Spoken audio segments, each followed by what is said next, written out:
Assalamualaikum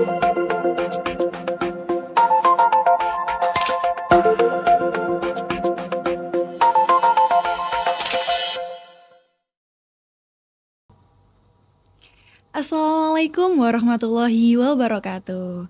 Selamat pagi para audiens yang berbahagia. Semoga kita semua di hari ini mendapatkan berkah dan juga barokah di bulan yang mulia ini. Kembali lagi dengan kami di Syamara Sharing selama Ramadan. Dengan saya, Maslahatul Ummah selaku host yang akan menemani podcast pada hari ini. Kali ini kita akan membahas terkait puasa dalam tradisi agama-agama lainnya. Seperti yang kita ketahui bahwa puasa adalah ibadah yang dilakukan oleh umat Islam. Tetapi ternyata di agama lain juga terdapat ibadah puasa. Lalu bagaimana puasa dalam tradisi agama lain? Mari kita kupas tuntas di acara podcast pada hari ini. Kali ini kita kedatangan narasumber yakni Bapak Dr. Ahmad Siddiq MA yang akan menjelaskan terkait puasa dalam tradisi agama-agama lain. Baik, langsung saja. Untuk Bapak Siddiq, bagaimana nggih Pak kabarnya panjenengan pada hari ini? Alhamdulillah baik. Alhamdulillah baik nggih Pak nggih. Tetap semangat nggih Pak nggih walaupun puasa nggih. Ya, alhamdulillah puasanya nggak bolong-bolong ya. Masya Allah, alhamdulillah. Langsung saja ke pembahasannya nggih Pak nggih. Ya. Menurut Bapak Siddiq, apa sih yang dimaksud dengan puasa dalam tradisi agama-agama lainnya?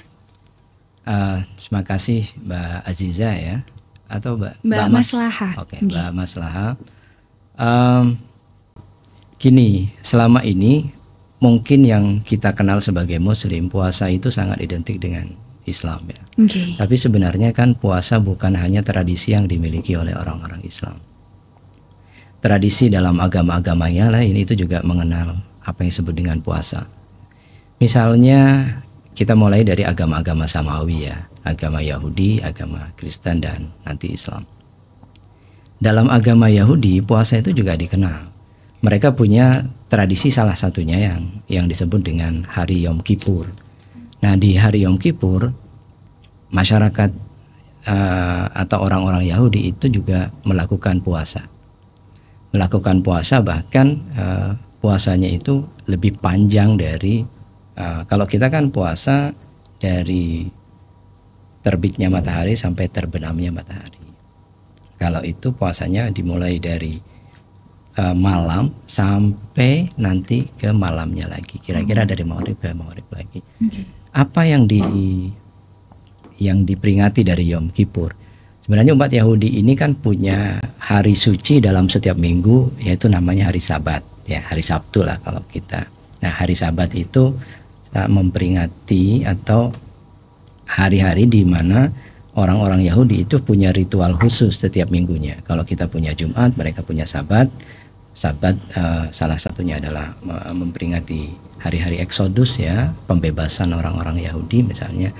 Nah, Yom Kippur ini dianggap sebagai hari Sabbath of Sabbath. Hari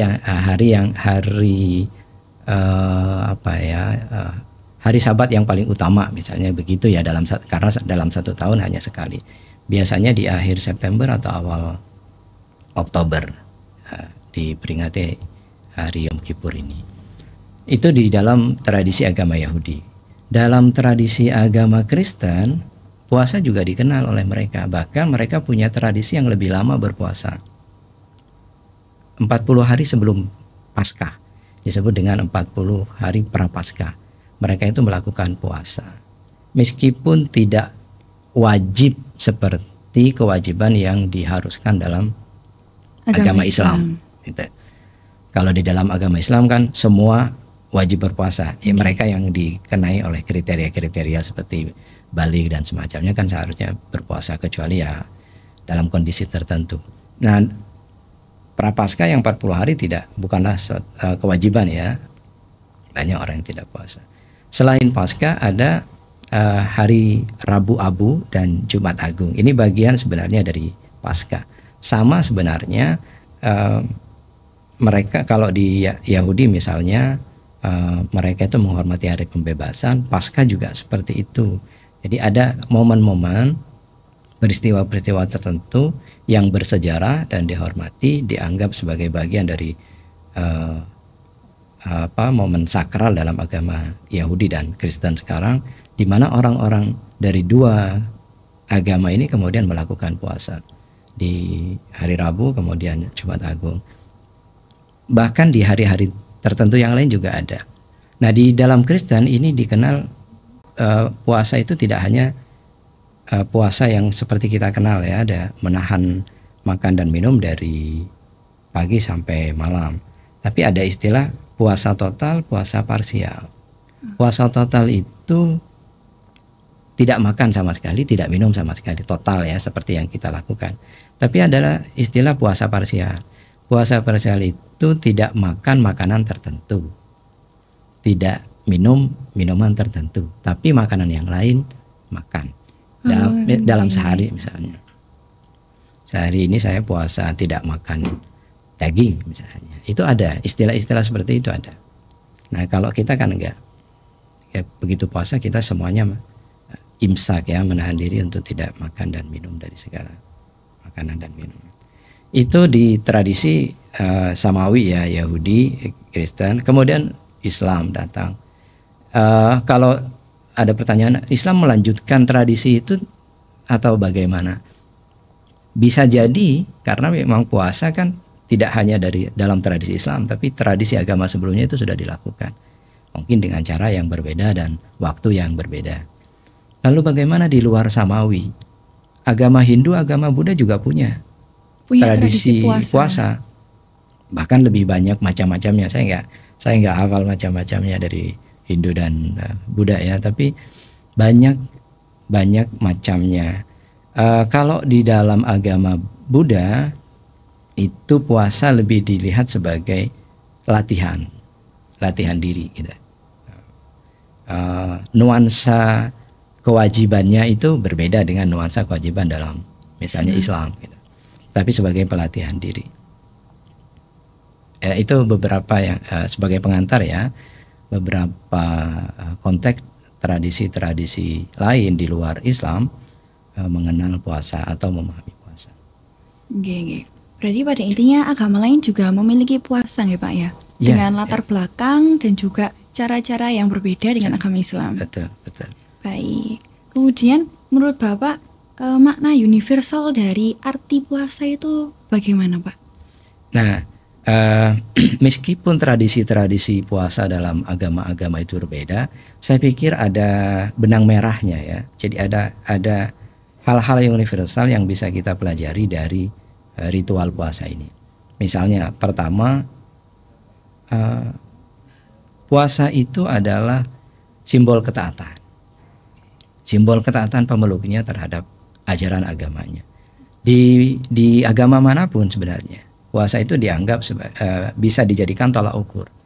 Orang yang berpuasa di bulan Ramadan misalnya, itu kan bisa jadi tolak ukur bahwa dia taat terhadap ajaran agamanya.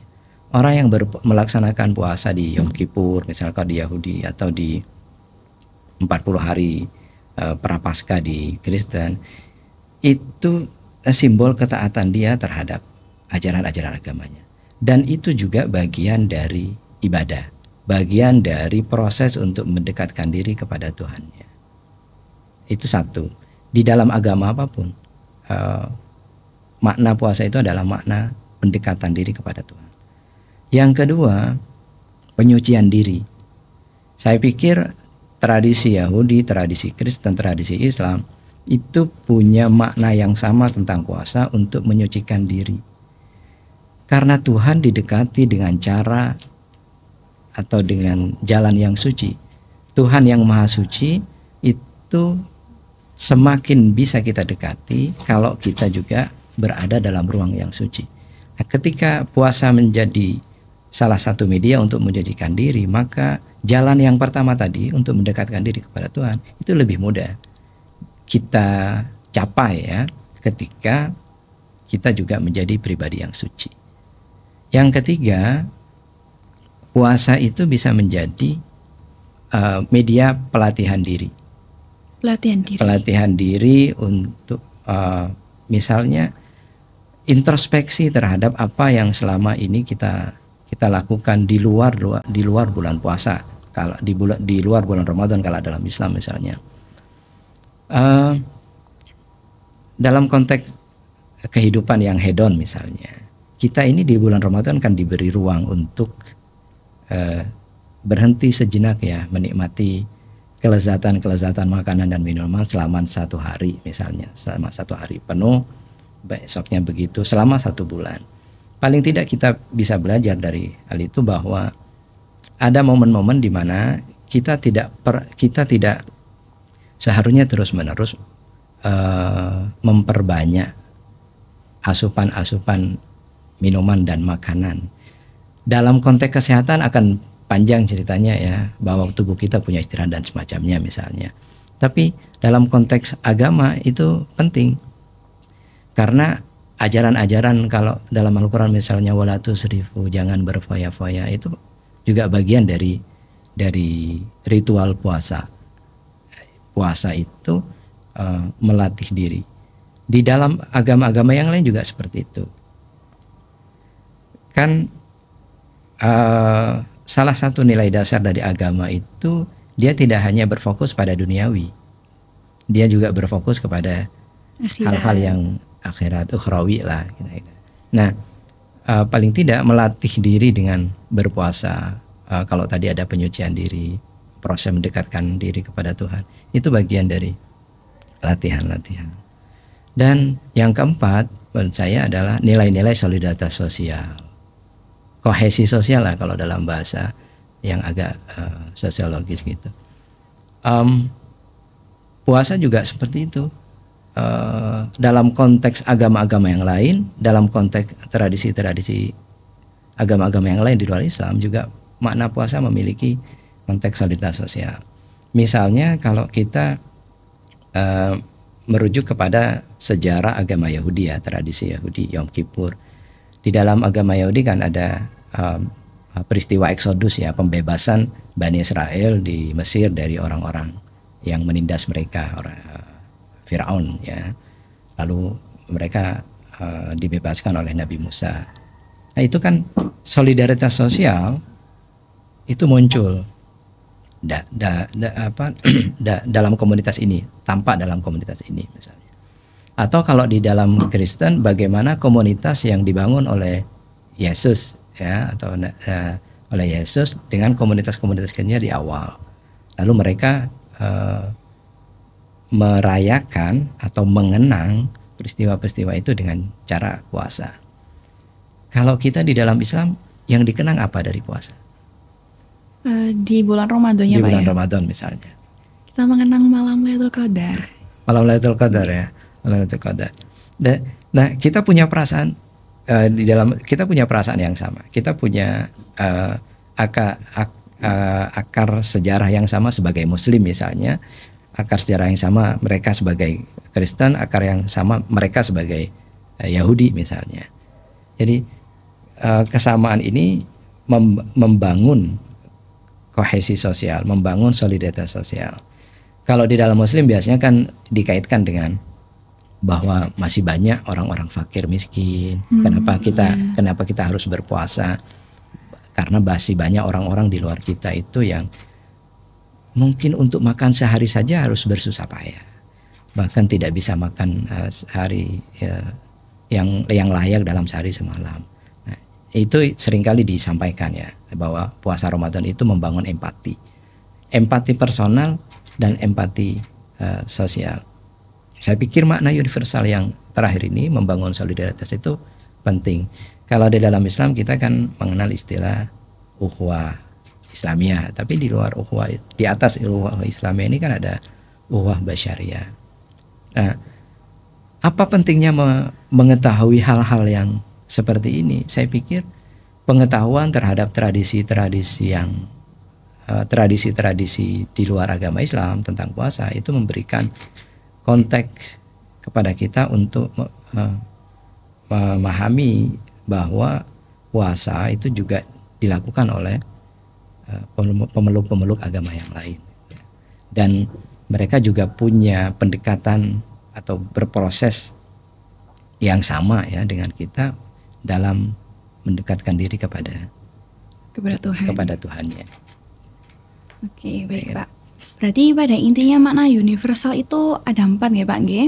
Yang pertama mendekatkan diri kepada Tuhan, untuk mensucikan diri, sebagai ladang untuk melatih diri atau mengintrospeksi diri kita, kemudian untuk menjadi nilai-nilai solidaritas sosial ya Pak nggih? Ya, kira-kira begitu. Bisa ditambahkan sih. Itu kan tidak limited ya. Jadi orang-orang bisa punya makna universal dari puasa, bisa sampai 10, bisa sampai 12, atau bisa lebih dari itu. Oke. Ya. Baik Pak, berarti puasa ini salah satu cara kita untuk mendekatkan diri kepada Tuhan. Kalau dalam Islam kan puasa itu kan wajib ya Pak nggih. Kalau di agama-agama lainnya kan ada beberapa yang wajib, ada beberapa yang tidak diwajibkan. Ya. Kalau dalam Islam, kalau semisal kita tidak berpuasa kan wajib untuk menggantinya.